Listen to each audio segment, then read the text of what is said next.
Quando eu recebi a notícia da minha prisão, eu passei o dia gravando no SBT, ao lado de grandes amigos, o que ajudou a deixar o clima um pouco mais leve.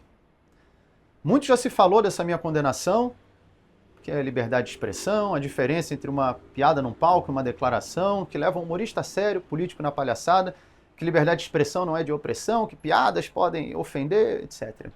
Antes de me pronunciar, eu quis ler toda a sentença da juíza que condenou um humorista, no caso eu, a mais de 8 anos de prisão e uma multa de quase 2 milhões.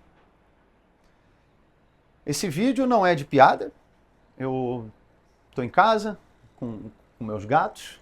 Aqui é a pessoa Leonardo de Lima Borges Lins e não o comediante Léo Lins, uma persona cômica criada ao longo de anos, que faz piadas ácidas, críticas e que sabe que nem todas as piadas são para todas as pessoas. Talvez nem todos saibam, mas o humorista num palco interpreta um personagem, uma persona cômica. Na construção do texto, nós utilizamos figuras de linguagem, hipérbole, metáfora, ironia, numa licença estética e, portanto, uma análise literal desse texto não se aplica na estrutura do cômico. Isso não é uma opinião minha, isso é um dos conceitos de humor, segundo o autor Simon Critickley, um autor com diversas obras a respeito da comédia e um nome respeitado na área nos Estados Unidos e no mundo. Por que eu estou citando isso? Porque é de se esperar que uma sentença pesada como essa tenha um embasamento teórico igualmente profundo. Sabe qual foi um dos embasamentos teóricos da juíza que me condenou a mais de 8 anos de cadeia? A Wikipedia. E isso não é uma piada. Você imagine um inocente acusado de homicídio, a juíza fala, você matou? Ele diz, não. Ela vai na Wikipedia, pessoas podem mentir? Sim, sabia, condenado. Isso mesmo, a Wikipedia tendo um aviso. Não é fonte primária de informação, não substitui uma pesquisa acadêmica, assim como no meu show, também tem avisos. Show de humor, apresentação de stand-up comedy, obra teatral, ficção. Você está entrando em um teatro, está em um canal do humorista Léo Lins. Mas parece que as pessoas perderam a capacidade de interpretar o óbvio. Estamos vivendo uma das maiores epidemias dos últimos tempos, a da cegueira racional. Os julgamentos são feitos puramente baseados em emoção e ninguém quer mais ouvir o próximo, quer no máximo convencê-lo da sua própria verdade. Isso pode trazer consequência para qualquer pessoa, mas no caso de um juiz, de uma juíza, pode trazer consequências gravíssimas. Eu vou citar alguns trechos da minha sentença e eu deixo para que vocês façam o julgamento por si só. Em um certo momento, a juíza fala, apesar de haver texto, edição, cenário, figurino e estar em um palco, parece-nos não se tratar de um personagem, e sim da pessoa a proferir discursos.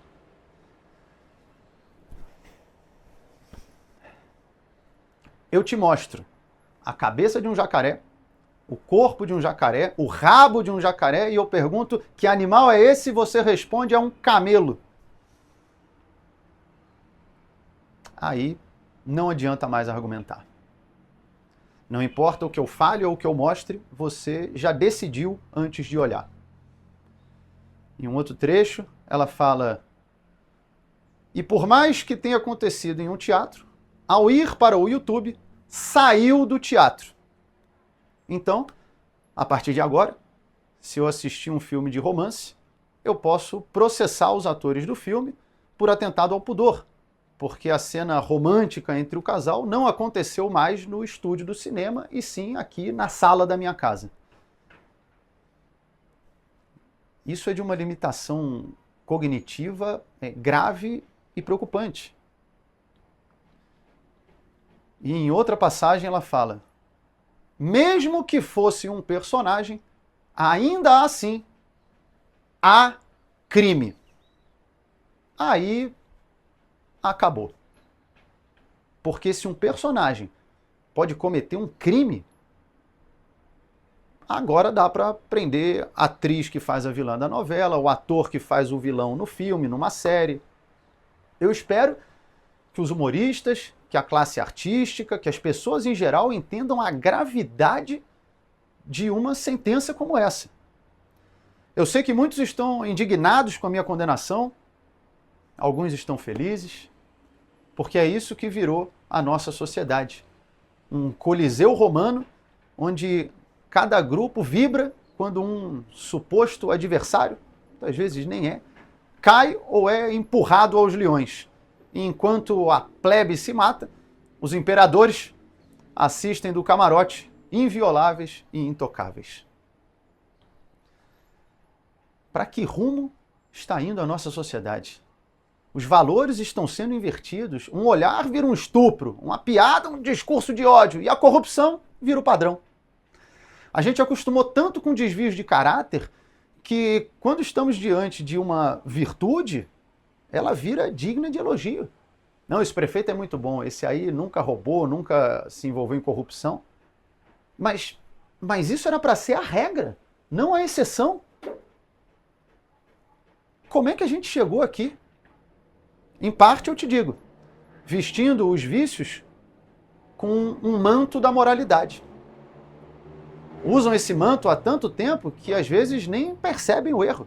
Durante o meu julgamento, em certo momento, o promotor de justiça me pergunta: você já parou para considerar que essas pessoas que estão aqui falando a seu favor, negros, gays, pessoas com deficiência, já parou para pensar que eles podem ser uma minoria dentro da minoria? E aí eu respondi: mas o objetivo desse processo não é justamente o respeito às minorias? Você está me dizendo então que essa minoria é tão pequena que não merece respeito. Em que momento a nossa régua moral e jurídica passou a ser baseada em um número do IBGE? Isso, se é que era uma minoria. Pelo menos no meu julgamento, haviam mais minorias do meu lado do que contra, porque não levaram nenhuma. E mesmo assim, em nome da defesa das minorias, a juíza ignora a opinião dessas minorias e determina que piada incentiva o crime, o ódio e o preconceito. Provavelmente, então, essas pessoas envolvidas no desvio de bilhões do INSS, coitados, às vezes eles só ouviram muitas piadas de idoso ou piadas de corrupção, e aí estavam rindo, quando viram, roubaram. A culpa não é deles, a culpa é do riso. Aliás, criticam também pessoas que riem de determinadas piadas. Como é que pode rir disso? Olha, diferentes pessoas têm diferentes sensos de humor. Mas não, como é que está rindo? Por que está rindo? Quando a gente ri, nós liberamos endorfina, dopamina, neurotransmissores que fazem você se sentir bem. Eu não vejo problema nisso. Eu acho mais problemático quando, ao ouvir uma piada, a pessoa, ao invés de rir, reage com ódio. Como fizeram na França, ao invadir o prédio dos cartunistas e metralharam todos. Como fizeram no Afeganistão, onde sequestraram e executaram um comediante por causa de piada. Ou até em violências menores, como no caso do Will Smith, que deu um tapa na cara do comediante Chris Rock. Situação semelhante eu vivi aqui em São Paulo, parado na rua, tomei um soco na cabeça pelas costas. Tem vários exemplos de agressão de pessoas que se irritam com a piada, mas não que riem com a piada. E ainda assim invertem essa lógica para fazer parecer que as pessoas que riem de determinadas piadas têm grande chance de cometer atos de ódio e de preconceito. Eu não vou ser hipócrita. Você pode falar, pô, mas então você quer afirmar que jamais alguém pode ouvir uma piada e ter uma atitude de agressão física ou psicológica Eu não tenho como afirmar, mas se a pessoa fizer isso, que ela responda pelo crime que ela cometeu. Eu não posso jogar Street Fighter, agredir alguém e colocar a culpa no japonês que fez o jogo. Fazer isso e proibir o jogo vai impedir milhões de pessoas de se divertirem por causa de um idiota. E é isso que nós estamos fazendo, nivelando a sociedade pelo idiota. Concordar com sentenças como essa é assinar um atestado que nós somos adultos infantiloides, sem a menor capacidade de discernir o que é bom ou ruim para nós, e precisamos de um Estado falando do que você pode rir, o que você pode ouvir, o que você vai poder comer, o que você pode falar e até um dia o que você pode pensar.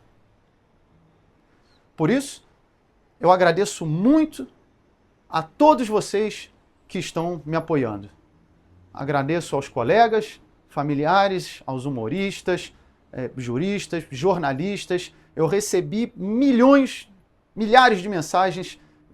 Confesso que foi acima da minha expectativa as pessoas que estão se posicionando a meu favor. E claro, a vocês, as milhões de pessoas que acompanham o meu trabalho. Eu sempre falo que vocês são muito importantes para mim e me dão força para continuar seguindo em frente. Muitas das vezes recebo mensagens que se tornam até mais pessoais, de pessoas falando que minhas piadas ajudaram a superar uma depressão, a perda de um ente querido, a superar uma enfermidade, como no caso de um rapaz que entrou em contato se voluntariando para depor a meu favor, porque ele disse que eu ajudei a salvar a vida dele e tatuou o símbolo do meu show em um corte que ele tem no pulso. Ainda bem que eu não estava preso, proibido de contar piadas nessa época. Eu agradeço muito. Mensagens como essa são muito gratificantes. Como eu sempre falo, a melhor piada do mundo sem alguém para rir não tem graça. A comédia é feita para o próximo. Por isso eu espero retribuir tudo isso em risadas. Eu tenho fé que no fim vai dar tudo certo, até porque se rir virou crime, o silêncio virou regra.